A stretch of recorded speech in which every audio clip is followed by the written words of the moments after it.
Hello అండి, welcome back to ప్రసుక diaries. ఈ వీడియోలో the next item I want to show is pacifier. So చాలామందికి ఈ థాట్ ఉండుండొచ్చు దట్ పాసిఫైయర్స్ అలవాటు చేయకూడదు, పిల్లలకి అలవాటు అయిపోతే మాన్పించడం కష్టం and it's not a good habit or good start ఇట్లా అంటారు. But I don't think it's entirely true. ఎందుకంటే బేబీ టు బేబీ డిఫరెంట్ ఉంటారు అండ్ ఆల్సో కొంతమంది బేబీస్ అసలు పాసిఫైయర్ తీసుకోరు అండ్ ఆల్ డిపెండ్స్ ఆన్ మీరు బేబీకి ఎలా ఇస్తున్నారు అని. ఇప్పుడు బేబీకి చాలా నీడ్ ఉంది and as a mother you are not able to comfort the baby for some time. అలాంటి షార్ట్ టైమ్స్లో ఈ పాసిఫైయర్ వాడడం వల్ల హెల్ప్ అవుతుంది అనమాట. ఎందుకంటే ఇనిషియల్ మంత్స్లో వాళ్ళకి ఆ మదర్ కంఫర్ట్ అనేది, కంఫర్ట్ ఫీలింగ్ అనేది చాలా ఎక్స్పెక్ట్ చేస్తూ ఉంటారు. సో ఆ ఇనిషియల్ మంత్స్లో వాళ్ళకి అది చాలా హెల్ప్ అవుతుంది అండ్ ఆల్సో సిట్స్ సిండ్రోమ్ అంటుంటారు. If you don't know please check it. So దానికి కూడా పాసిఫైయర్ వాడడం వల్ల హెల్ప్ అవుతుంది అనమాట, not to get in to that trouble. But మామూలుగా ఇప్పుడు ఓవర్గా ఇది ఇస్తూ మీరు ఎప్పుడు బేబీకి ఏడుస్తుంది అన్నా పడుకోబెట్టాలన్నా ఆల్ ద టైమ్ మీరు ఇది ఇవ్వడం వల్ల that is not good, because you are making baby rely on that. అలా కాదు, only when it is needed or only emergency అనిపించింది అంటే ఆ టైంలో మీరు దాన్ని వాడగలిగితే ఇది one of the thing to keep in hand. ఖచ్చితంగా ఉండాలి, ఖచ్చితంగా వాడాలి అని నేను చెప్పను, but it is always good.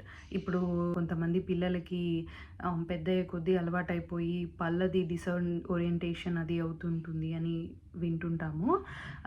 But ya, that is true. మీరు లాంగర్ తీసుకెళ్లారు అంటే అది not recommended, but doctors recommend చేస్తారు initial years up to 2 years వరకు జనరల్లీ పాసిఫైయర్ వాడొచ్చు. బట్ మీరు గుర్తుంచుకోవాలి, ఎంత అవసరమో అంతే వాడేటట్టు. So just to keep in handy, but definitely వాడండి అని నేను రికమెండ్ చేయను. It will be helpful. Next item I want to share is baby monitor.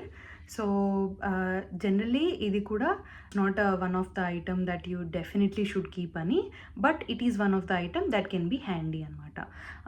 మామూలుగా ఇప్పుడు మీరు డిఫరెంట్ రూమ్స్ ఉన్నాయి, ఆర్ మీరు వంటింట్లో వంట చేసుకుంటున్నారు, or you are the only people taking care of the baby. So it can be handy అనమాట. ఆ చిన్న షార్ట్ వైల్ టైంలో బేబీ మానిటర్ని బేబీ దగ్గర పెట్టి పడుకున్న టైంలో మీరు మీ పని చేసుకుంటూ ఉండొచ్చు అండ్ బేబీ లేచిందేమో లేదా ఏమైపోయిందో అన్న వరి అనేది మీ మైండ్ నుండి క్లియర్ చేసుకోవచ్చు అండ్ రిలాక్సింగ్గా మీ పనులు మీరు చేసుకోవచ్చు. దానికోసం అది హెల్ప్ అవుతుంది. బేబీ మానిటర్స్ మీరు ఆన్లైన్లో సర్చ్ చేశారంటే డిఫరెంట్ ఐటమ్స్, వెరైటీస్ దొరుకుతాయి అన్నమాట. కొన్ని ఉంటాయి జస్ట్ ఆడియో, ఇంటర్నెట్ అది లేకుండా వర్క్ అయ్యేటట్టు కొన్ని దొరుకుతాయి.